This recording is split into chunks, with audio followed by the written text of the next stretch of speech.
All right, so I've added a few more details here and there to this personal site, and it's now really coming along and starting to look like a real website that you might come across browsing the web. Now, the next thing that I want to do is when we go to the Contact Me page, it's a little bit sparse at the moment. It's only got my fictional address, my fictional number, and my fictional email. Now, what if I could add a form at the end of this where I allow people to put down their name and their email and they could message me using that form? How would we do that in HTML? So, of course, first place to head to is the MDN web docs, and we've got our form element. Now, you can read through all of these attributes and start getting an understanding of how a form works and how you can put one together. Now, in order for forms to really come alive and to work as you would expect them to, it actually requires a little bit more than just HTML because we need to specify the behavior of the form. We can design the form and we can structure the form for our website, but until we learn about JavaScript, we won't be able to tap into its full functionality just yet. But we can get pretty close. So let's go ahead and create a brand new form inside our contactme.html page. Just below the last paragraph tag, let's add a brand new form. And you can see that with the auto suggest, these are the default things that come up. Now I'm going to keep them as they are. We're going to go inside the form tag and we're going to create our first label. Now our first label is simply going to be called your name. So this is where we ask our user for their name input. And in order to store that information or allow them to type that information, we need to add an input. And the type of input is going to be text. So it's just going to be a text box that allows them to put in their name. And if we hit save and check out what our website looks like at the moment, then you can see we've got our label here and we've got a box where somebody can type in some inputs. Now the thing that we're missing is a submit button. Now a submit button also falls under the inputs of a form. And you can see it right here. It's simply an input. Instead of having a type of text, it has the type of submit. And all you need to do is to change the word text to submit and delete the value attribute and hit save and refresh. You'll see that you get this submit button without having to put in any extra effort. So that's the beauty of some of these form inputs. And we can check out some of the other ones inside the docs by going to the related topics, and there's loads of different types of inputs. There's buttons, which are inputs, there's checkboxes, color, date. Let's give some of them a try and see what they look like on screen. Just before the submit button, let's add an input that has type maybe color. And of course, remember, you have to spell it the American way with a single O instead of OU.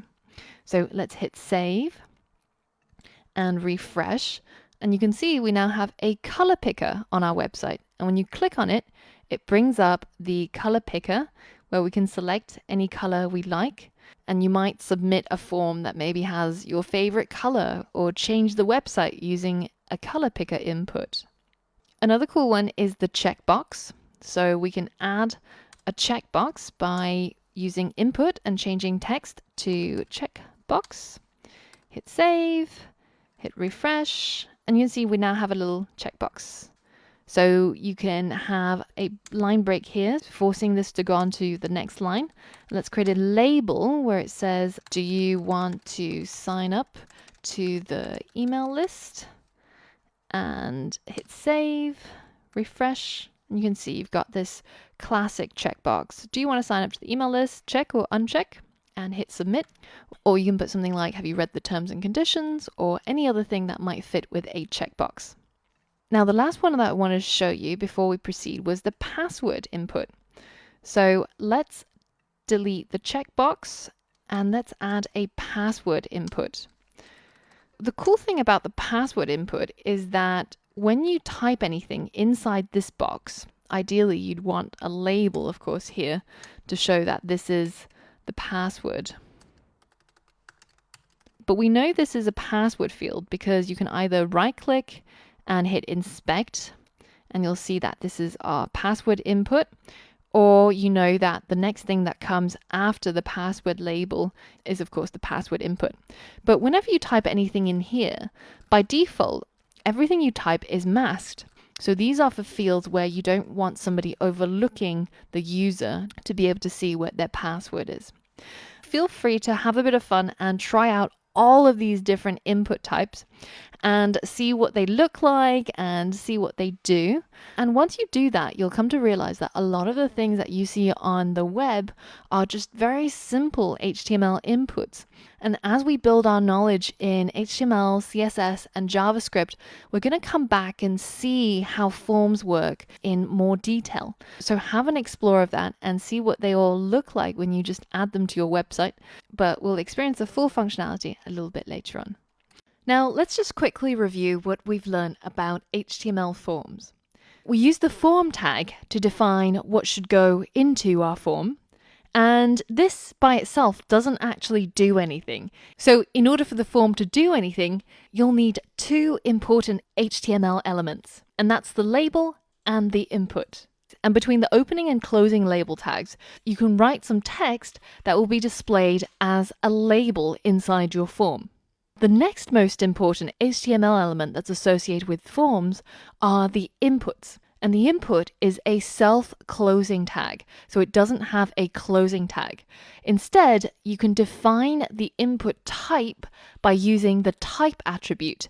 And there's a whole bunch of input types that you can tap into to use inside your form. For example, in this case, the type is set to text. So we get a text box where the user can input their name. But you can also use an input element that has the type attribute set as submit, and this creates a button. So you can see that by setting the attribute type to various predefined keywords, you actually end up with completely different things on your website. And it might seem strange that even though we're using the same HTML element, i.e. the input, we're actually getting completely different objects on our website. Anywhere from text boxes to buttons to color pickers and a myriad array of different things that we can create just by changing that type. Now, aside from just the text and submit input types, if you have a look at the MDN docs, you'll see that there's loads more different keywords that you can use. For example, the input type where you allow the user to upload a file, or the date picker, or the radio button, or a range. And you can see that I've only got static images in my slide to show you what they look like. But I want you to look through the MDN documentation for the input HTML element, and I want you to create a new HTML file that you're going to put onto your desktop, and you can open it in order to see it live in action. For example, the date picker now works and my range can be toggled. I can switch my radio button on. I can choose a file and a whole bunch of things. So use it as a living notebook, if you will. That should have been really easy, and just to quickly show you, this is what you could have created in order to achieve this. Now, at the moment, we're not yet looking into the other attributes for our form or for our inputs, and we're only changing the type attribute to some of these predefined keywords that you can see are listed on the MDN developer docs. In the next lesson, we'll look closer at how forms work and how you can capture and reveal what the user has chosen for each of the inputs. So for all of that and more, I'll see you on the next lesson.